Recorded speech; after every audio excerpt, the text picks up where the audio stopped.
അങ്ങനെ ഫൈനലി നമ്മൾ കാത്തിരുന്ന കന്യാസ്ത്രീമാർക്ക് സ്വാതന്ത്ര്യം കിട്ടിയിട്ടുണ്ട്. അവർക്ക് ജാമ്യം കൊടുത്തു എന്നാണ് അറിയുന്നത്. അപ്പോൾ ഭരണഘടനയും ജനാധിപത്യവും മതേതരവും ഒക്കെ സംസാരിച്ചുകൊണ്ട് വാഴ്ത്തുപാട്ടായി കുറേ പേര് പോയിട്ടുണ്ടായിരുന്നു. ആളുകൾ കൂടി നിന്നുകൊണ്ട് അവർക്ക് സ്വാതന്ത്ര്യം നേടിക്കൊടുത്തിട്ടുണ്ട്. പിന്നെ സ്വാതന്ത്ര്യം നേടിക്കൊടുക്കേണ്ട അവസ്ഥയിലാണല്ലോ നമ്മുടെ രാജ്യം ഇപ്പോൾ ഉള്ളത്. ഈ പോയവരുടെ ഒരു ചെറിയ വിശദീകരണം തരുമ്പോൾ നിങ്ങൾക്ക് ഏകദേശം മനസ്സിലാവും അവർ സത്യത്തിൽ പോയത് മതം മാറ്റാനൊന്നുമല്ല. അപ്പം ഞാൻ മുൻപ് കുറേ വീഡിയോ ചെയ്തതിലൊക്കെ ഞാൻ പറഞ്ഞിരുന്ന ഒരു കാര്യം എന്തെന്ന് പറഞ്ഞാൽ മതം മാറ്റാൻ പോയതല്ലേ, അനുഭവിക്കട്ടെ എന്നുള്ളതാണ്. സത്യത്തിൽ അതിനേക്കാൾ ഉപരി മതം മാറ്റൽ നടത്തിയോ ഇല്ലയോ എന്നതിനുപരി ഇവർക്ക് മനസ്സിലാക്കാൻ കുറച്ച് കാര്യങ്ങളുണ്ട് എന്നുള്ളതാണ് എനിക്ക് പറയാനുള്ളത്. ബേസിക്കലി ഇവർ ചെയ്യുന്ന കുറേ കാര്യങ്ങളെ നമ്മൾ അനുകൂലിക്കുമ്പോൾ, നമ്മളൊരു കള്ളനെ അനുകൂലിക്കുമ്പോൾ ആ കള്ളൻ നാളെ നമ്മുടെ വീട്ടിലും കക്കാൻ തയ്യാറാകും എന്നുള്ളത് ഒരു കോമൺ സെൻസാണ്. ആ കോമൺ സെൻസ് ഇല്ലാതെ അതിനെ അനുകൂലിച്ചുകൊണ്ട് വായ്ത്താളം പറഞ്ഞവർക്ക് ഇങ്ങനെയാണ് മറുപടി കൊടുക്കാൻ പറ്റുക. ഇതാണ് അതിൻ്റെ മറുപടി എന്നുള്ളതാണ് ഞാൻ മൗനമായിട്ടിരുന്നതിൻ്റെ കാര്യം. ഇനി നമുക്ക് അച്ഛൻ പറയണമെന്ന് കേൾക്കാം. മുസ്ലിം വിരോധം പടർത്തുന്നതിൽ മെത്രാൻമാർക്കും പങ്കെന്ന് സിറോ മലബാർ സഭ മുൻ വക്താവ് ഫാദർ പോൾ തേലക്കാട്ട്. BJP അജണ്ടയിൽ കത്തോലിക്ക സഭ മെത്രാൻമാരും അച്ഛന്മാരും വീണു. സംഘപരിവാർ പ്രത്യയശാസ്ത്രം എന്തെന്ന് ആരും ഓർത്തില്ല എന്നും വിമർശനം. അരമനയിലെ വീഞ്ഞുകുടിക്കലും കേക്ക് മുറിക്കലും കാപട്യമാണ് എന്നും തേലക്കാട്ട് ന്യൂസ് മലയാളം ലീഡേഴ്സ് മോർണിംഗിൽ പറഞ്ഞു. കേരളത്തിലെ മെത്രാന്മാർ ഇതുവരെ എന്താണ് ചെയ്തത് എന്ന് നിങ്ങൾക്കെല്ലാവർക്കും അറിയാം. ഇവരെ പ്രീണിപ്പിക്കുകയും ഇവരുടെ കേക്ക് കഴിക്കുകയും ഇവരോട് പ്രധാനമന്ത്രിയോടൊത്ത് ക്രിസ്മസിനും ഈസ്റ്ററിനും പോയി കെട്ടിപ്പിടിക്കുകയോ ഒക്കെ ചെയ്തവരാണ്. അന്ന് ഇവരാരും ഓർത്തില്ലേ ഈ പ്രത്യയശാസ്ത്രം എന്താണെന്ന്? അവർക്കാർക്കും മനസ്സിലായില്ലേ?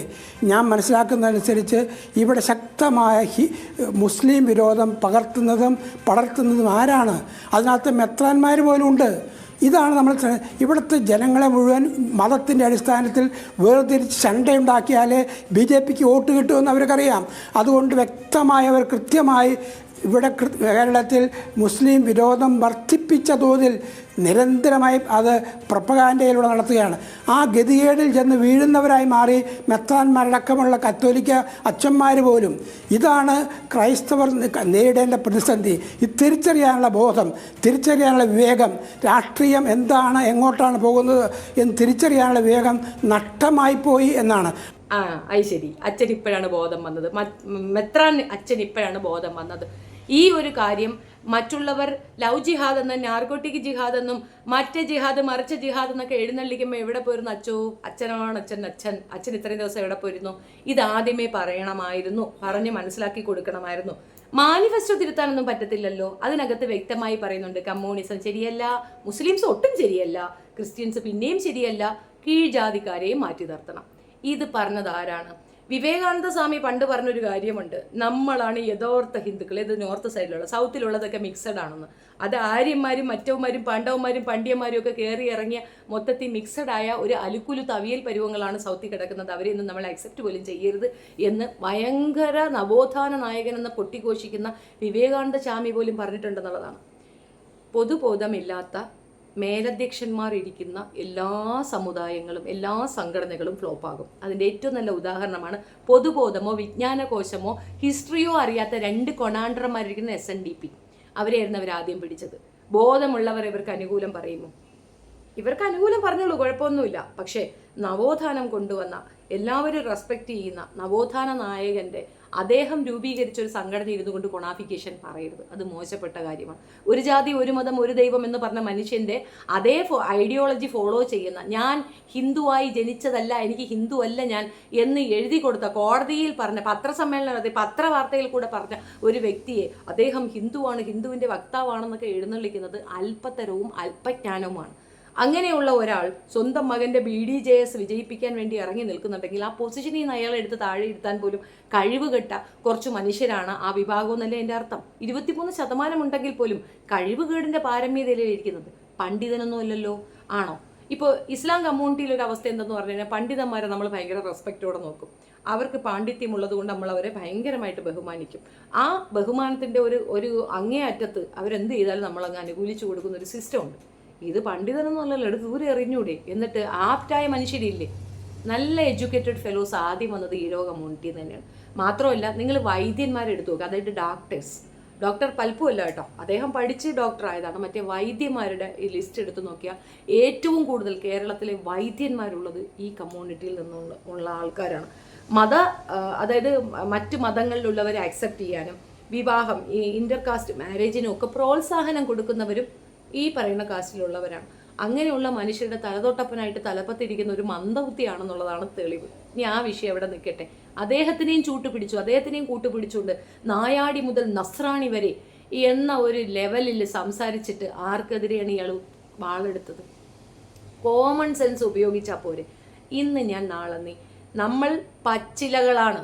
പഴുത്തില വീഴുമ്പോൾ നമ്മൾ ചിരിച്ചാൽ നാളെ നമ്മളും പഴുക്കും, താഴെ വീഴും എന്നുള്ള ബോധം ഉണ്ടായിരിക്കണം. ആ ബോധമില്ലായ്മ കൊണ്ടാണ് ഇന്നിത് സംഭവിച്ചത്. പിന്നെ ഇതിനകത്ത് ഞാൻ കുറേ അധികം കാര്യങ്ങൾ പറയുന്നില്ല, എന്തിന് വെറുതെ. പക്ഷെ സത്യം അതാണ്, നമ്മൾ ചെയ്യുന്ന ചെയ്ത്തുകൾ പുറം ലോകം അറിയാതിരിക്കാൻ മറ്റുള്ളവർ അത്തരത്തിൽ ചെയ്യുന്നുണ്ടെന്ന് വരുത്തി തീർത്തുകൊണ്ട് അവരെ കുറ്റക്കാരാക്കുന്ന ഒരു പ്രത്യേകതരം കഴിവ് ഇവർക്കുണ്ടായിരുന്നു. ആ കഴിവിനുള്ള അടിയാണ് ഇപ്പൊ ചെരുപ്പൂരി കിട്ടിയത്. അത്രയേ ഉള്ളൂ. പള്ളി പൊളിക്കുന്നത് പ്രശ്നമല്ല, അവിടെ നടക്കുന്ന അനീതികൾ, മണിപ്പൂരി നടക്കുന്ന പ്രശ്നങ്ങൾ ഒന്നും അവർക്ക് ഭാഗമല്ല. അവരാകെ കാണുന്നത് 56 ഇഞ്ച് നെഞ്ചളവ് മാത്രമാണ്. ഇന്ന് ഇങ്ങക്കിട്ട് പണിതവർ നാളെ നമുക്കിട്ട് പണിയും എന്നുള്ളത് ചിന്തിക്കണം. കുറച്ചുകൂടെ ബോധത്തോടു കൂടി ചിന്തിക്കണം. യുണൈറ്റഡായി നിൽക്കുന്ന കമ്മ്യൂണിറ്റികളെ അവർ അഡ്രസ്സ് ചെയ്യും. ഒരു കാരണവശാലും അത്തരം കമ്മ്യൂണിറ്റികളെ അവർ സേവ് ചെയ്യില്ല, അവർ സംരക്ഷിക്കത്തില്ല. അതിൽ ഏറ്റവും കൂടുതൽ യൂണിറ്റി ഉള്ളത് ഇസ്ലാം കമ്മ്യൂണിറ്റിക്കാണ്. അവരെ അവർ അഡ്രസ്സ് ചെയ്ത് ചേർത്ത് പിടിക്കത്തില്ല. അതിൻ്റെ കാരണവും ഞാൻ പറഞ്ഞു തരാം. അവരുടെ മതസംഹിത, ആശയങ്ങൾ ഇതൊക്കെ തന്നെ മുന്നോട്ട് വയ്ക്കുന്നത് സമത്വമാണ്. സമത്വസുന്ദരമായ ഒരു നാടിനെയാണ് അവർ ഉൾക്കൊള്ളുന്നത്. പണമില്ലാത്തവന് തങ്ങളിൽ ഉണ്ടാക്കുന്ന പണത്തിൻ്റെ 1% കൊടുത്ത് അവരെയും തങ്ങളോടൊപ്പം ചേർത്ത് നിർത്തണം എന്ന ആശയമാണ് അവർ പിൻപറ്റുന്നത്. അവിടെ സമത്വം വളരെ വ്യക്തമാണ്. പഠനത്തിൽ ആൺ-പെൺ വ്യത്യാസമില്ലാതെ പഠിക്കണമെന്ന് പറഞ്ഞ് മദ്രസകൾ ഓപ്പൺ ചെയ്ത് വെച്ചിരിക്കുന്നിടത്ത് ആ പഠനത്തിൽ കൂടെയും പെൺകുട്ടികളെ നീക്കി നിർത്തരുത് എന്നുള്ള കാര്യം പറയുന്നുണ്ട്. മൊത്തത്തിൽ ഭരണഘടന എന്തു പറയുന്നു അത് തന്നെയാണ് മുസ്ലിം പറയുന്ന അല്ലെങ്കിൽ ഇസ്ലാമിൻ്റെ ആശയം. ആ ആശയം ഒരു കാരണവശാലും സംഘികൾക്ക് ഉൾക്കൊള്ളാനാവത്തില്ല. അവിടെ കീഴാള മേലാള ജനതയാണ്.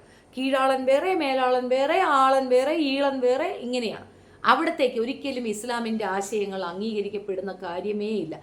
നിങ്ങൾക്ക് നിങ്ങളുടെ മതം, ഞങ്ങൾക്ക് ഞങ്ങളുടെ മതം എന്ന് പഠിപ്പിക്കുന്ന ആ ഒരു ശ്ലോകം ഒരു കാരണവശാലും ഇവർ പറയുകയുമില്ല. കാരണം അത് പറഞ്ഞാൽ ഇസ്ലാം നല്ല മതമായി പോകത്തില്ലേ, നല്ലതാണെന്ന് പറയാൻ അവർ സമ്മതിക്കത്തില്ല. പിന്നെ അവരിൽ ഒരാൾ എഴുന്നേറ്റ് നിന്ന് കാര്യവിവരത്തോടു കൂടി പറഞ്ഞാൽ പ്രതിപക്ഷവും ഭരണപക്ഷവും ചർച്ച വയ്ക്കും. ചർച്ചകളിൽ വിശകലനങ്ങൾ ഉണ്ടാകും. വിശകലനങ്ങളിൽ അവസാനം ഒരു തീരുമാനം ഉണ്ടാവും. ആ തീരുമാനം ആപ്റ്റായി എല്ലാവരും അംഗീകരിക്കും, കൈയടിച്ച് പാസ്സാക്കും. ഇതാണ് നാളിതുവരെ അവിടെ സംഭവിച്ചുകൊണ്ടിരിക്കുന്നത്. അങ്ങനെയുള്ള ഒരു വിശ്വാസത്തിൽ നിൽക്കുന്ന മനുഷ്യരെ അവർ ശത്രുപക്ഷത്ത് നിർത്തും. കാരണം കീഴാള ജനതയെ നീക്കി നിർത്തണമെന്ന് പറഞ്ഞിരുന്ന ആ വൃത്തികേടിനെതിരെ സംസാരിച്ചത് ഇസ്ലാം. ആ വൃത്തികേട് സംഭവിക്കരുതെന്നും ഇവിടെ ജനാധിപത്യം മതി എന്ന് പറഞ്ഞതും ഇസ്ലാം. സാർവത്രികമായ എല്ലാ നീതി നിഷേധങ്ങൾക്കെതിരെയും വളരെ ശക്തിയോടുകൂടി ദൈവഭയത്തോടുകൂടി മരണഭയം ഇല്ലാതെയും ഇതിനൊക്കെ എതിരെ ശക്തമായി നിൽക്കുന്നതും ഇസ്ലാം. അപ്പൊ അവർക്ക് അവർ ശത്രുവായി തന്നെ നിൽക്കും. അവർക്കൊപ്പം നിങ്ങളെ ശത്രുവാക്കും എന്നുള്ള ഒരു ചെറിയ ബോധം നിങ്ങൾക്ക് ഉണ്ടാവണം. വിഭാഗീയത, സൂറിയൻ, കാത്തോലിക്, മാർത്തോമ, ഓർത്തഡോക്സ്, ഇങ്ങനെ കുറേ വിഭാഗീയത ഉണ്ടെങ്കിൽ നിങ്ങൾക്ക് കൊണ്ട് ഒരു യൂണിറ്റി. ഇടയലേഖനം വായിച്ച് പള്ളിയിൽ അച്ഛൻ ഒരു കാര്യം പറഞ്ഞാൽ നിങ്ങളതനുസരിക്കും.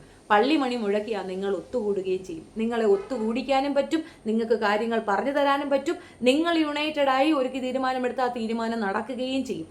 അതാണ് അവരെ ഭയപ്പെടുത്തിയത്. അപ്പോൾ വിഘടനവാദം, വിഘടിപ്പിക്കുക, നന്നാവുക. ബ്രിട്ടീഷുകാരുടെ അതേ സാധനം ഫോളോ ചെയ്യുക. ബ്രിട്ടീഷുകാരിൽ 2 വിഭാഗം ഉണ്ടായിരുന്നു. വൈസ്രോയി ഭരണം കൊണ്ടുവന്നതും മിഷണറിക്കാരും.